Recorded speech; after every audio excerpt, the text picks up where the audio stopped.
continuar dando ordem.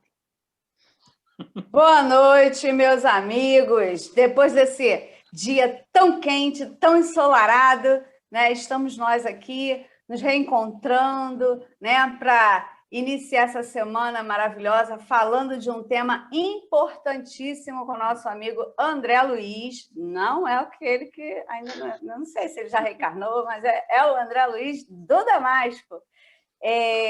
Com o tema O Orgulho e a Humildade. De que tamanho você é? Olha só o questionamento que ele vem trazer para a gente hoje. Então, vamos estar atentos, né? E participar desse nosso encontro mais uma vez. Tá? Vamos fazer, então, a nossa prece inicial com a nossa amiga Maria Regina, para dar início ao nosso estudo da noite. Que nesse momento nós possamos continuar unindo nossos corações nessa alegria cristã que tivemos antes de iniciarmos a nossa prece, mas que nós nos congratulamos uns com os outros nessa alegria que traz tanta felicidade para a gente. Mais uma vez, Senhor Jesus, eu te agradeço pela oportunidade de ter conhecido esse grupo tão querido, tão amado, e que nós temos a certeza que nós precisávamos nos encontrar. Que esta noite seja de bênçãos, que esta noite o nosso irmão André Luiz possa nos trazer mais ensinamentos necessários para o nosso caminhar espiritual.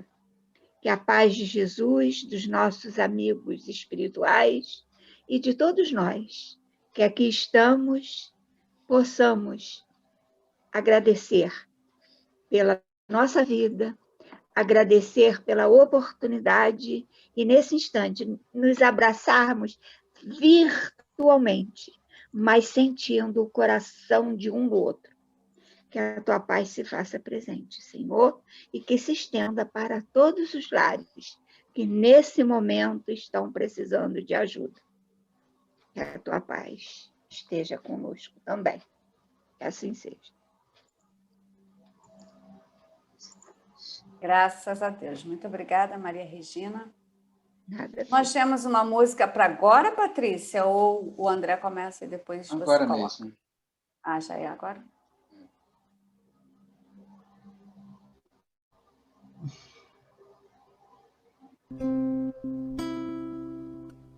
Já te deste conta de que és herdeiro? Já te deste conta da riqueza a te esperar? Mais do que a fortuna do mais rico homem, mais do que o nome de um rei em seu altar. Como ser, ó Deus, um herdeiro seu? Como ter em mãos a herança de viver? Como ser mais eu, se não sei quem sou? Se o mundo herdou a pergunta a se fazer: como ser, ó Deus?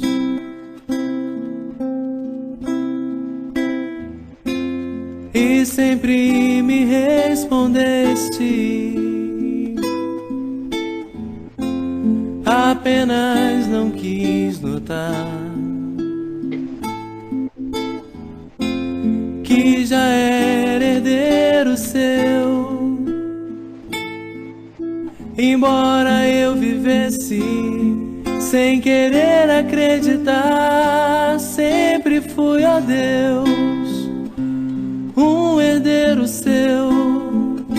Sempre tive em mãos a herança de viver. A verdade então nunca se escondeu. Hoje sou mais eu, porque sei que é do seu amor.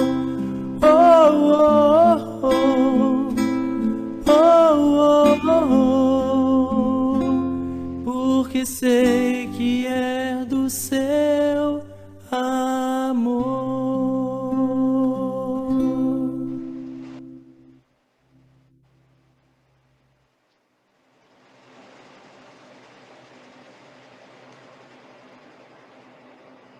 É Boa noite contigo, a meu todos. amigo. Essa música, ela, na realidade, era para abertura, mas caiu muito bem depois da prece também. E ela nos faz refletir quem somos. Somos pequeninas luzes da luz grandiosa, da luz maior.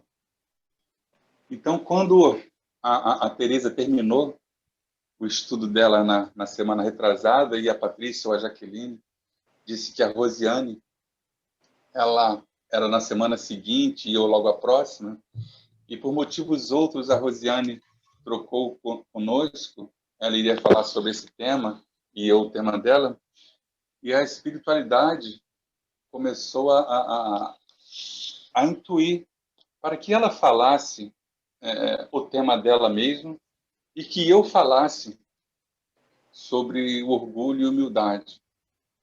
E isso, como a dizer, eu falei assim, não, Rosiane, você fale o que é devido a você e deixe o orgulho e a humildade para o André, porque ele realmente precisa falar sobre o orgulho e sobre a humildade, e como nós falamos aqui, né, desse vício que é tão grande dentro de nós e da escassez dessa virtude, mas que procuramos a cada dia buscar, tentando se melhorar, para juntos se aproximar de Deus, desta luz maior, como nós falamos. Então, falar sobre orgulho e humildade é um tema de reflexão para todos nós, principalmente porque isso nos toca diretamente na nossa maneira de ser e de conduzir a nossa vida nessa atual encarnação. Somos, né, por natureza de espíritos ainda em evolução, mais orgulhosos do que humildes. E como temos o entendimento desta doutrina, trabalhamos para equilibrar essa balança. E aí o Berlim me liga e diz dessa situação, dessa troca, mas fala assim, não, André, mas se você for antecipar, eu prefiro que você fale sobre o orgulho e a humildade, como também a caridade. Quero que você diga, fale sobre orgulho e humildade, porque isso é você. E eu fiquei com aquilo na cabeça, eu falei assim, fala, meu amigo Berlim. Liguei para ele e falei assim, aí, meu irmão, eu sou orgulhoso porque, na realidade, nós temos entendimento do que achamos que somos. E sempre tem a visão do externo que você acaba se mostrando, às vezes, quem realmente você é. Né? E eu falei assim, Berlim, a gente se conhece há tantos anos, mas nos conhecemos tão pouco. Mas nesse pouco conhecimento do nosso retorno agora, da amizade, o que você diz? Somos orgulhosos, né? E o Berlim, com aquele coração maravilhoso, eu não lembro realmente da resposta, ele saiu falando um montão de coisa e entrou no tema do estudo, falando para nós, e acabou não dizendo. Depois o Berlim vai até responder para nós aqui ao vivo, que é importante que a gente espie ao vivo esse questionamento, para que fique registrado, até para quando a nossa vida passar como uma tela, assim, você foi avisado ao vivo, né, pela internet, mesmo assim, você que nada não. Mas, então, para nós, não é tão fácil falar sobre orgulho e humildade, porque isso realmente toca no íntimo do ser de qualquer ser humano. E Humberto de Campos, no livro Boa Nova, esse livro maravilhoso, fantástico, que vem em 30 capítulos, falando sobre a passagem, algumas partes da passagem de Jesus na Terra, no capítulo 3º, quando ele fala das primeiras pregações, então ele fala justamente de Jesus com o sacerdote, do encontro de Jesus com o sacerdote. E aí a gente tem o primeiro grande exemplo do orgulho e da humildade. Conta-nos Humberto de Campos que nos primeiros dias do ano 30, Jesus se encontrou com João Batista e ali passaram um tempo no deserto da Judéia, jejuando e em penitência, talvez com certeza absoluta, conversando sobre o movimento que iria se iniciar, sobre o início da pregação, sobre o início do seu apostolado. E ali passaram alguns dias. Depois, Jesus se despediu de João Batista, como a dizer, você segue o seu caminho, continuando a fazer o que vem fazendo, que agora iniciarei a minha jornada.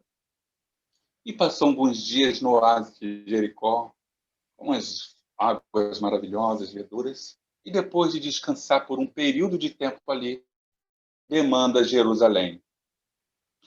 Depois que chegou em Jerusalém no entardecer, ficou observando ali os transeuntes, as pessoas passavam sem perceber a presença do nosso Cristo planetário.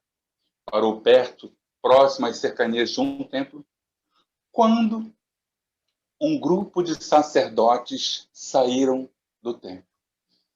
E os sacerdotes, percebendo aquele peregrino que ali estava, se aproximaram. E diz Divaldo que ninguém conseguia ficar totalmente indiferente à presença de Jesus. Quando não o temiam, amava imediatamente.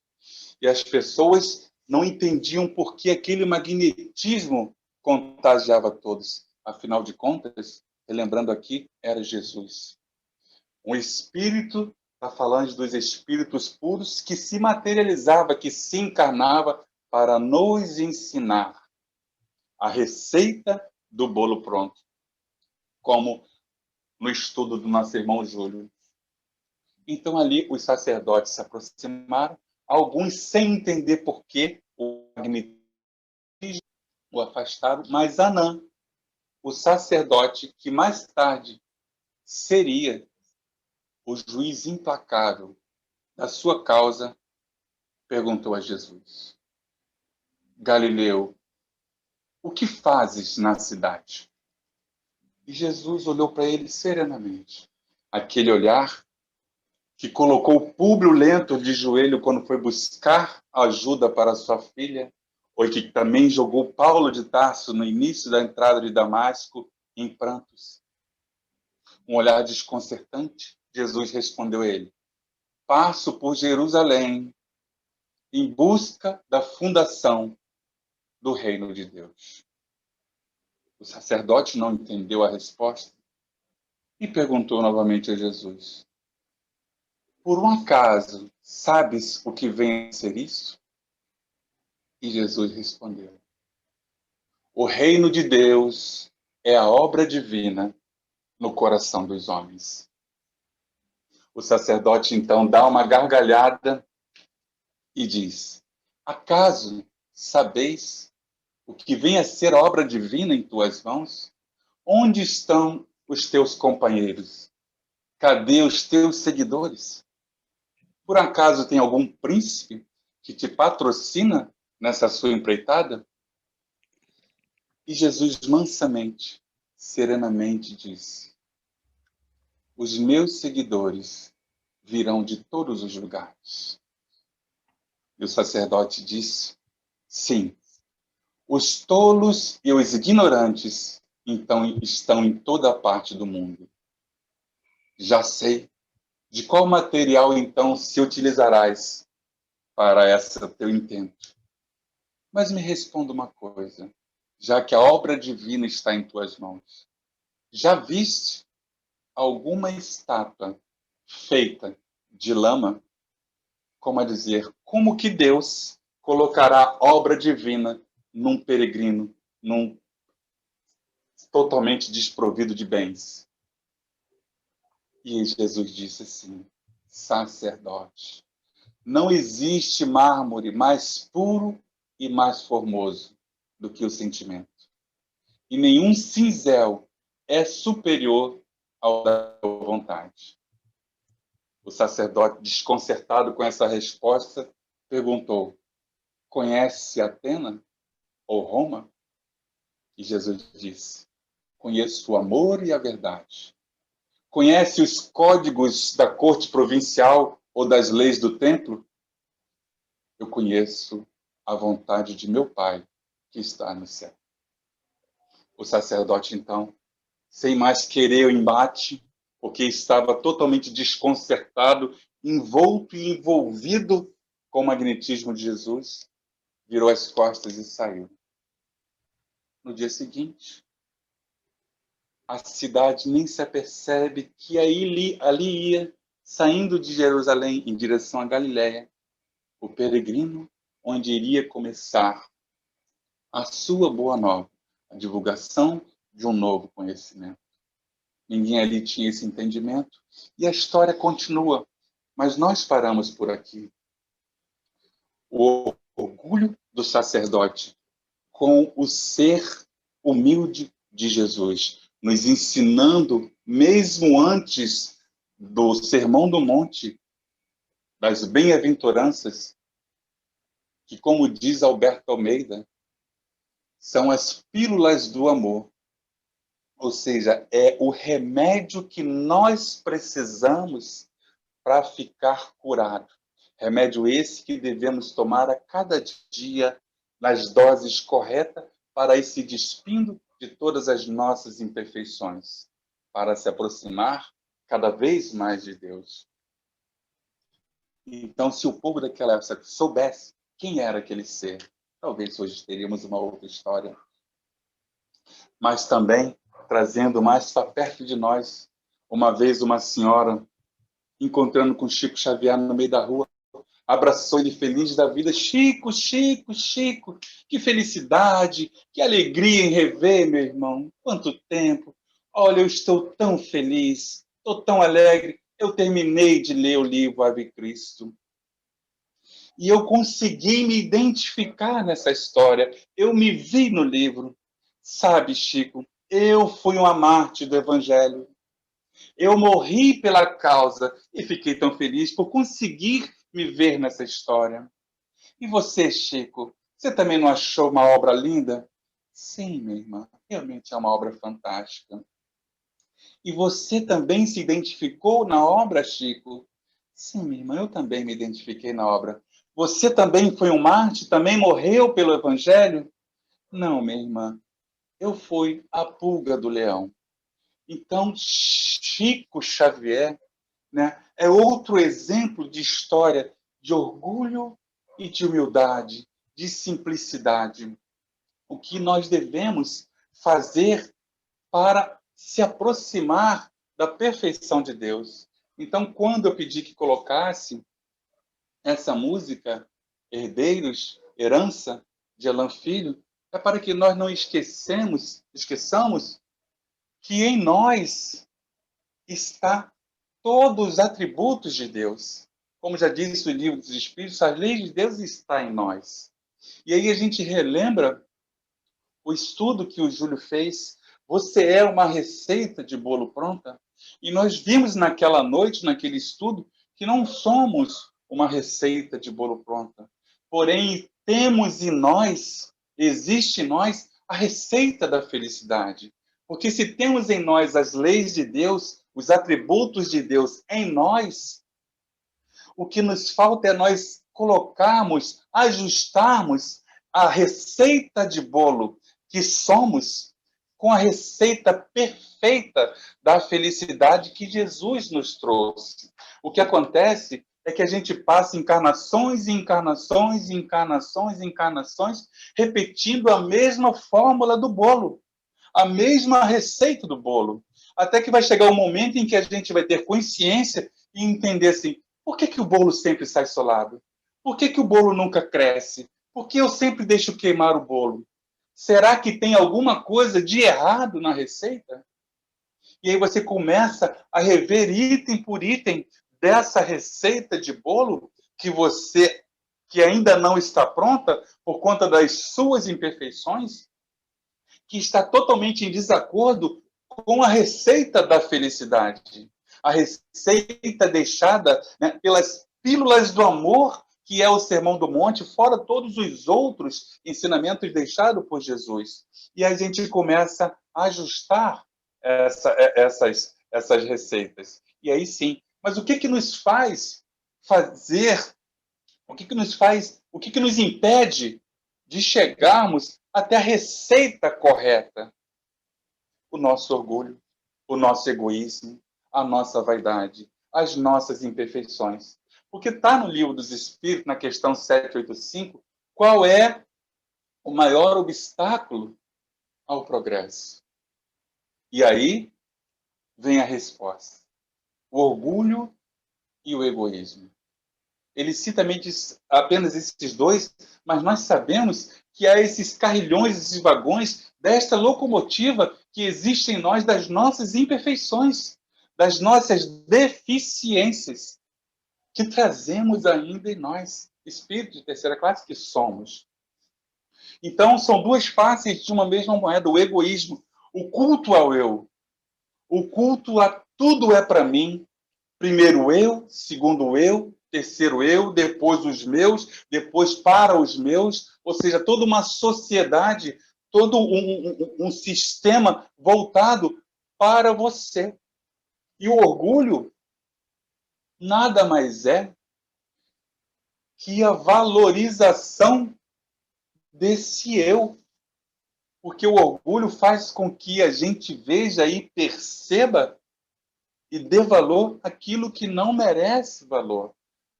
Valorizamos aquilo que para nós não acrescenta nada.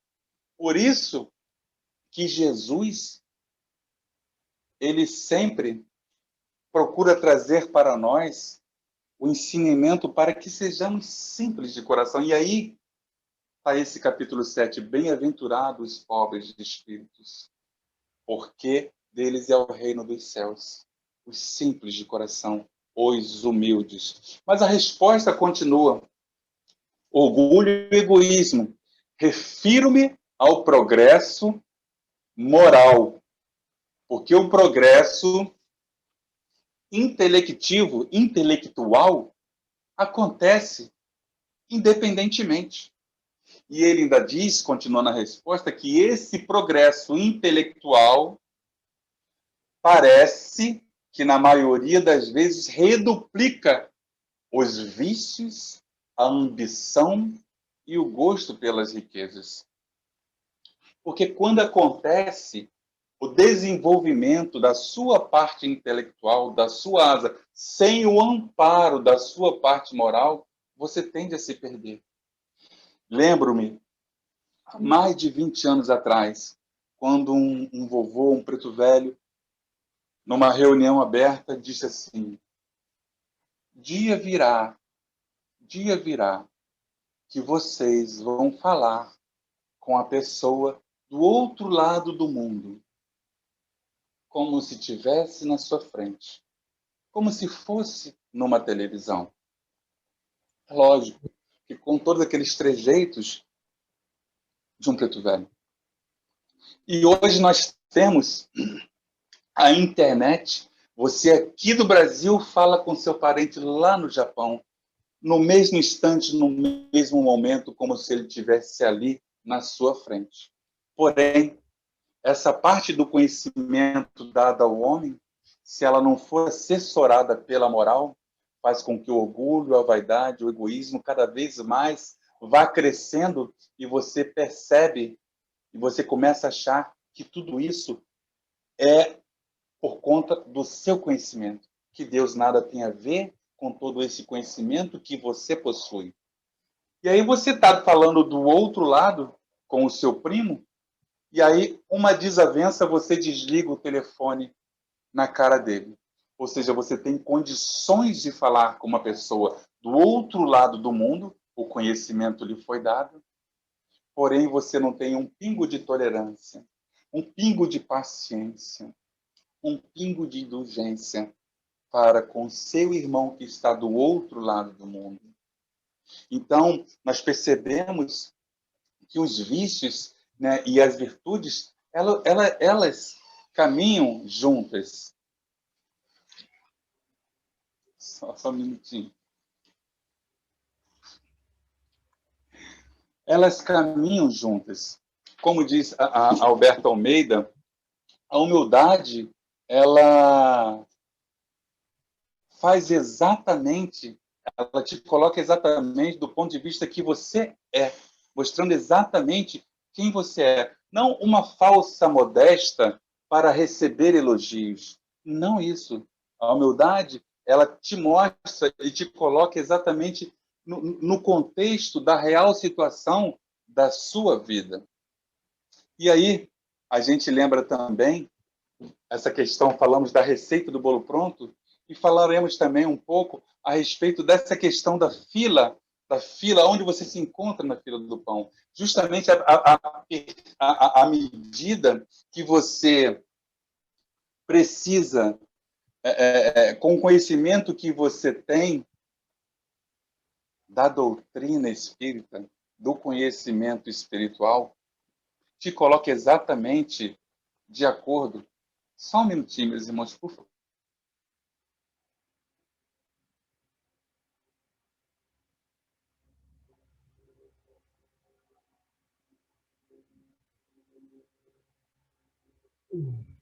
Desculpe, meus irmãos, efeito técnico, a gente, quando está ao vivo, acontece isso. O próprio Silvio Santos, às vezes, acontece essas coisas, é normal para nós.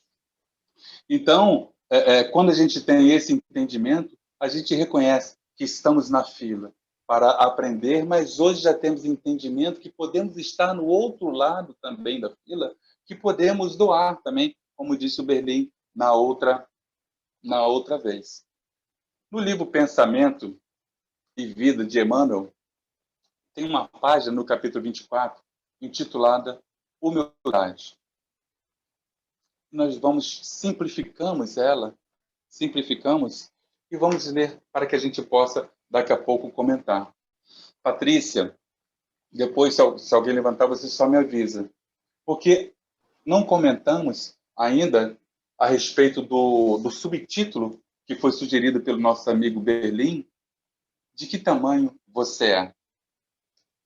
E, na realidade, confesso a vocês que esse questionamento, eu passei a semana toda tentando responder essa pergunta.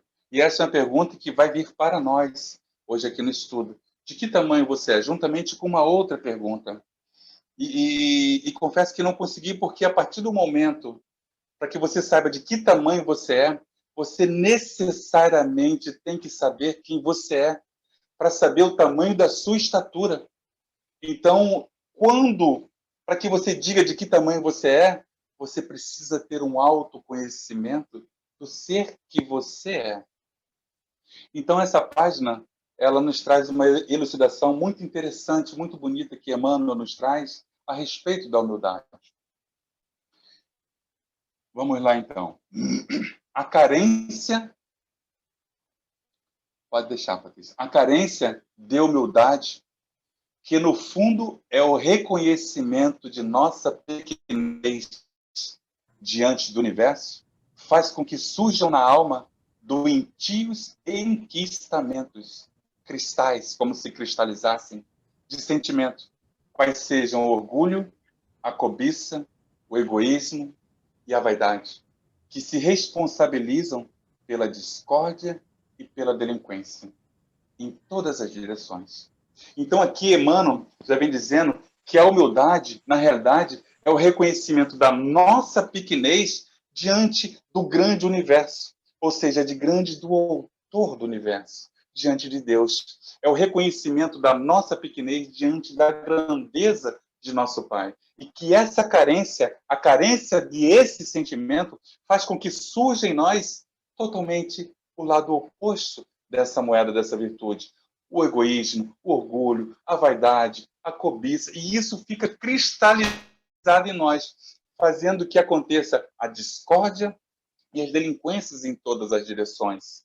Então, é necessário que a gente busque constantemente esse trabalho de autoburilamento, né, de autoconhecimento, para que a gente entenda quem somos em relação à grandeza de Deus.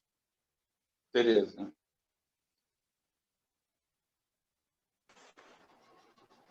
Boa noite a todos. Boa noite. Enquanto você falava, eu me lembrei aqui de fazer umas anotações. Jesus, né, no ano mais ou menos, digamos que tenha sido no ano 33, ou seja, 1988 anos atrás, né, ele pregava o amor, pregava a humildade, né? E Kardec e os espíritos, no ano de 1864, vem nos favorecer com essa página belíssima de Lacordaire, né, e sobre o orgulho e a humildade. E no ano de 2021, a gente vai perceber que o assunto é super atual, principalmente, e ele tomou uma proporção imensa nesses últimos 12 meses, né, no mundo inteiro, para mostrar o quanto nós somos pequenos diante da humildade e o quanto somos gigantes diante do orgulho. E se a gente não fizer essa inversão, né, de valores aí, onde a gente faça, né, diminua esse gigantismo aí que a gente, esse tamanho gigante que a gente tem diante do orgulho, que nós somos dotados de todas essas deficiências morais que você falou, orgulho, egoísmo, arrogância, prepotência, tudo isso. Enquanto a gente não fizer reverter isso e transformar tudo isso em humildade e amor, a gente não caminha, né? Não caminha. Nesse capítulo aí que você falou, não sei se você vai citar alguma coisa do Evangelho Boa.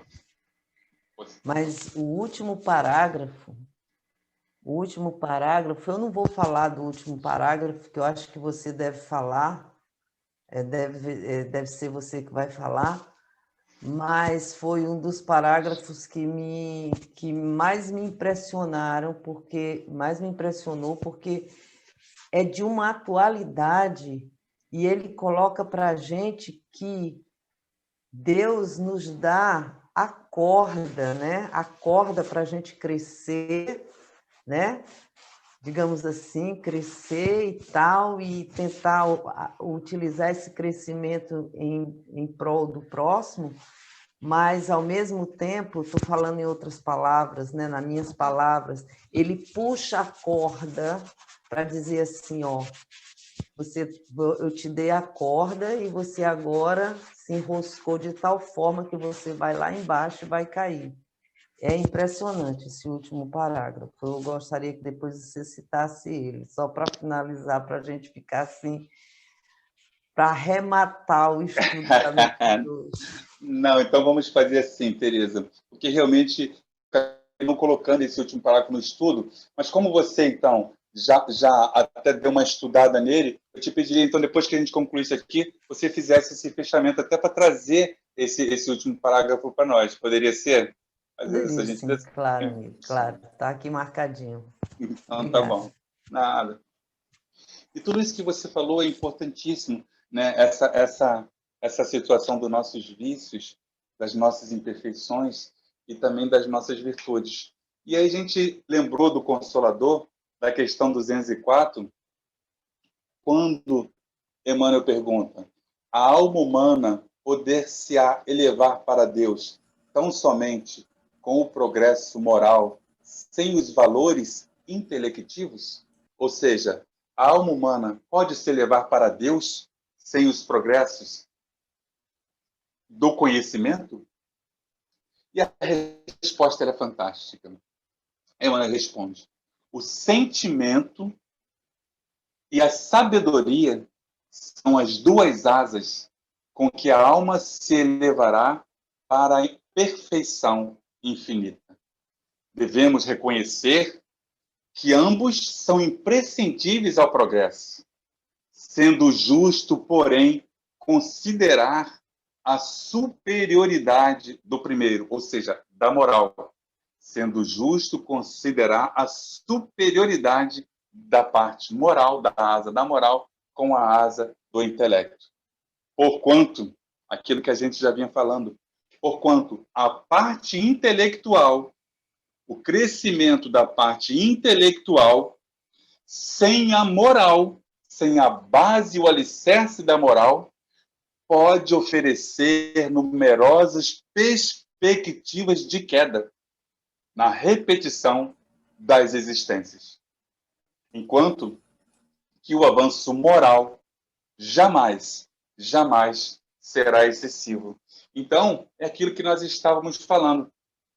Porque a partir do momento em que o homem ele desenvolve o seu intelecto e, com isso, cresce em dinheiro e em poder, ele começa a achar que é autossuficiente e que tudo o que acontece com ele, em benefício e em bens, é por conta dele mesmo, esquecendo que ele é usufrutuário de tudo que acontece, de tudo que passa pelas mãos dele na terra. Ora, meus irmãos, nós aqui estamos sempre em aprendizado. Nós estagiamos uma vez na pobreza para sentir e aprender, nós estagiamos na riqueza para sentir e aprender, nós estagiamos na beleza para aprender o ensinamento, nós estagiamos no desprovido de beleza, nós passamos, porque tudo é aprendizado. O espírito, para chegar à perfeição, ele precisa ter o conhecimento de todas as diversidades em cada existência. Só que isso não é numa existência só. Ele, em cada existência, ele vai adquirindo. O problema é que em cada existência também, pelo atraso evolutivo, às vezes ele sai mais devedor do que quando aqui chegou. E ele esquece, né, por isso que a gente estava falando, por ele ser usufrutuário, ele esquece que ele um dia vai ter que prestar contas de tudo isso que passou pela mão dele. Como aquela parábola de Jesus, que o fazendeiro rico, já não tendo mais onde aplicar o dinheiro, pergunta para si mesmo: o que farei para juntar o meu dinheiro? Já sei. Destruirei os meus celeiros, construirei outros maiores, guardarei ali para minha alma.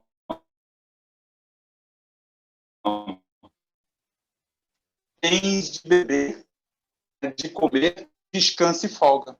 E Jesus conclui: insensato que sois,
concorda em dar uma esmola, mas em lhe apertar fraternalmente a mão, nunca. E normalmente, o orgulhoso, ele quer que esse momento de dar a esmola seja visto por todos, para que todos digam: olha, seu fulano é tão bom, faz tanta caridade, esquecendo que a verdadeira esmola é aquele óbolo da viúva.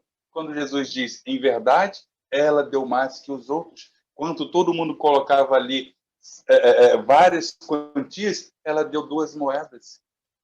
Porque ela deu daquilo que lhe faltava, como disse Jesus. Então é muito fácil você dar quantias vultosas, milhões, quando você tem bilhões. Então, ele dá, mas apertar a mão nunca, como diz Lacordaire. Pois que, dirá ele, eu de sangue nobre, grande da terra, igual a este miserável, coberto de andrajos, vã utopia de pseudo-filósofos. Se fôssemos iguais, por que teria Deus colocado tão baixo este ser e a mim tão alto? A gente percebe nitidamente que o orgulho nos cega de todo o entendimento e de toda ajuda espiritual vinda desse nosso amigo que vem junto conosco em cada existência para nos guiar e nos conduzir. Porque, meus irmãos, não tem um segundo sequer que nós estamos só. Não existe um momento sequer que nós estamos isolados, sozinhos, para tomarmos uma decisão por nós mesmos.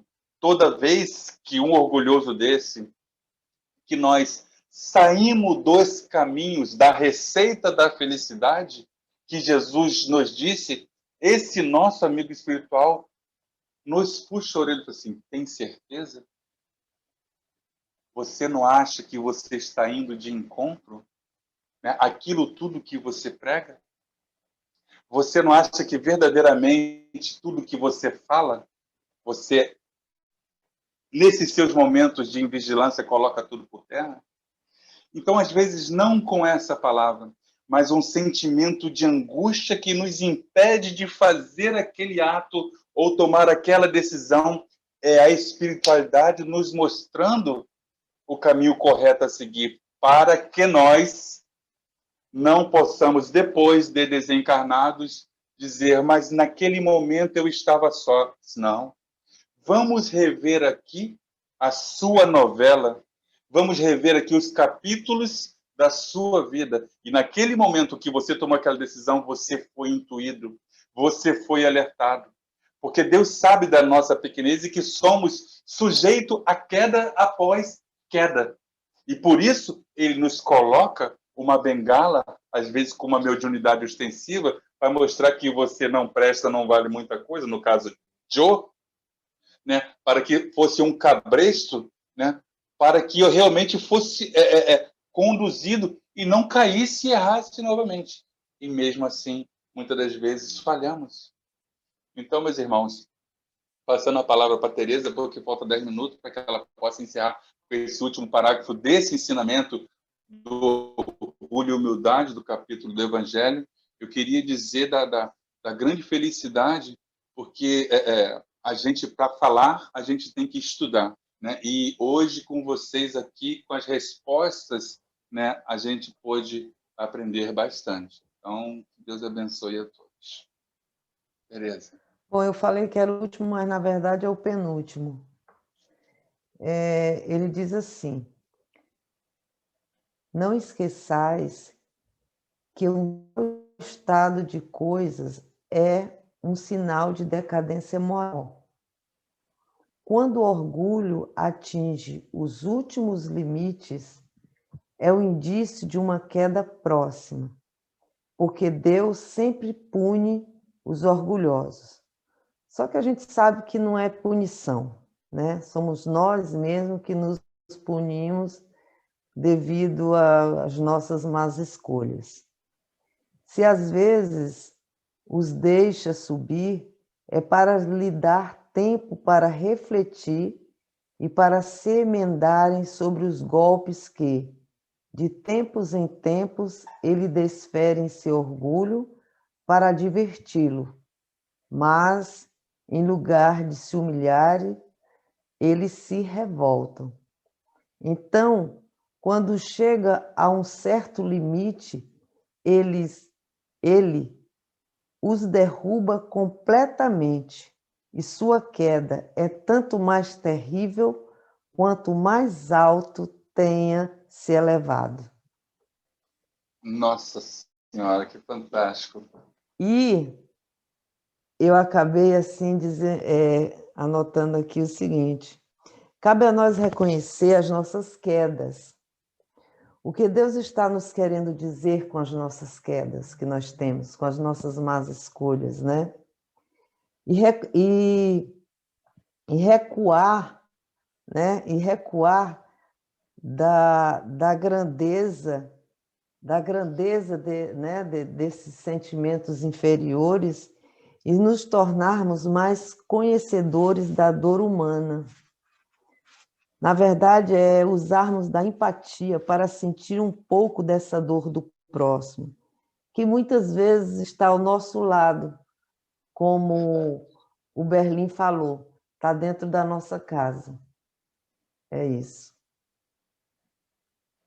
Muito, muito obrigado, Tereza. Muito, muito obrigado. E é isso, meus irmãos, que a gente possa realmente ter aprendido alguma coisa, acredito que sim, porque para mim foi um momento de grande aprendizado, né, sobre orgulho, sobre a humildade. Graças. Bota o vídeo. É para a prece de encerramento já, né? É a música da Elizabeth Lacerda, que vem dizendo que ainda é tempo, né? Então, enquanto estamos encarnados, enquanto estamos aqui com vida, ainda há tempo, né? E eu tenho um primo e uma pessoa que conhecemos que estão com câncer em processo assim bem avançado, mas nem a dor conseguiu fazer com que a pessoa mudasse e se moldasse, se voltasse para o amor. Ou seja, a dor, que é uma grande professora e nos ensina tudo, mesmo assim, os vícios faz com que a gente, mesmo nos últimos momentos de nossa existência, que poderíamos aproveitar, mesmo que não dê para fazer nada, mas que pelo menos se corrigisse, pedindo um perdão, se desculpando com pessoas que nós, por ignorância, desencaminhamos, que fizemos errado, e mesmo assim as pessoas deixam passar. Por isso essa música ainda é tempo, porque enquanto a vida há esperança, e enquanto a vida ainda há tempo de você buscar uma melhora, se redimir, pedir perdão e tornar uma pessoa melhor.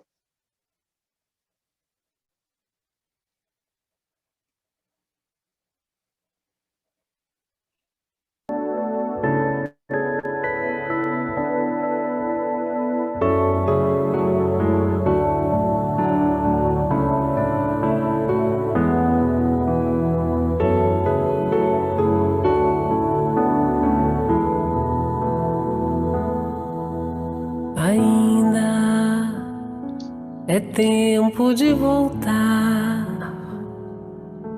Ainda é tempo de recomeçar. Ainda é tempo.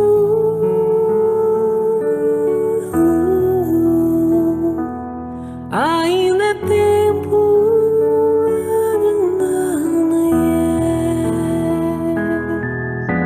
Retoma de onde houve um abalo. Retoma de onde houve uma queda. Retoma de onde houve uma derrota. Retoma o teu caminho. Retoma o teu lugar. A porta permanece ainda aberta. Não fique esperando pode entrar. Na hora o confronto dói, mas cura. Aceite a correção, aceite o amor, aceite o perdão, aceite a graça, receba a correção, receba o amor, receba o perdão, receba a cura.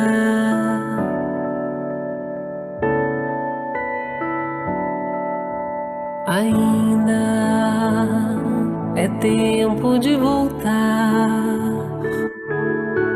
Ainda é tempo de recomeçar. Ainda é tempo.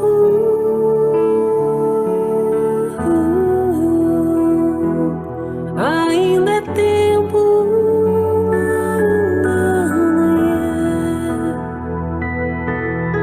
Retoma de onde houve um abalo.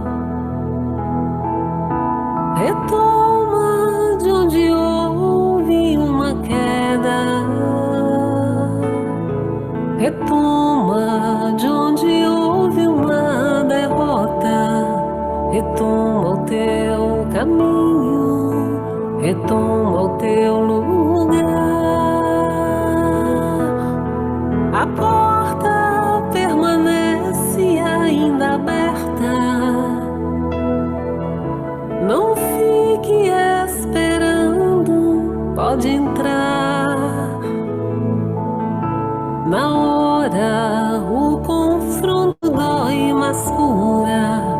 Aceite a correção, aceite o amor, aceite o perdão,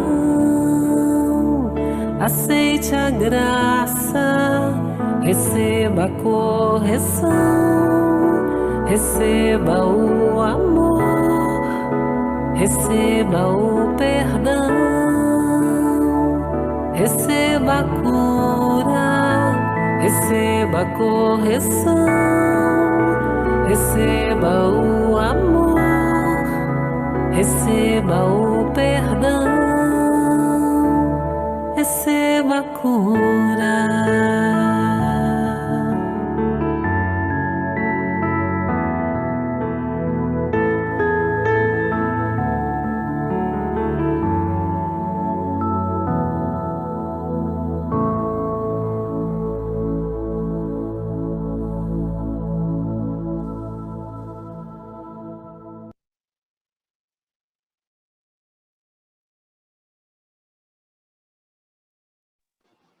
Fabrício. Deus, nosso Pai Criador, Jesus, Mestre querido, agradecemos a oportunidade de hoje estarmos reunidos em Teu nome para estudar e para entender o que nós precisamos buscar dia a dia para caminhar no bem e que nós possamos, Senhor, utilizar o nosso tempo, todo o tempo, no trabalho da Tua seara, sempre auxiliando a todos que estiverem ao nosso alcance e que nós possamos trazer em nosso peito, em nossa mente, sempre a Tua luz para compartilhar com todos os nossos irmãos e também receber a luz que emana do Teu amor e do Teu sentimento por um mundo melhor. Que assim seja. Graças a Deus. Graças a Deus. Muito obrigada, André, pela sua disponibilidade, né, em nos auxiliar, né, porque eu penso que cada um de nós, quando se propõe a fazer um estudo, né, tentando fazer com que a gente amplie os nossos horizontes, então a gente agradece também a sua contribuição para o nosso estudo da noite. Então,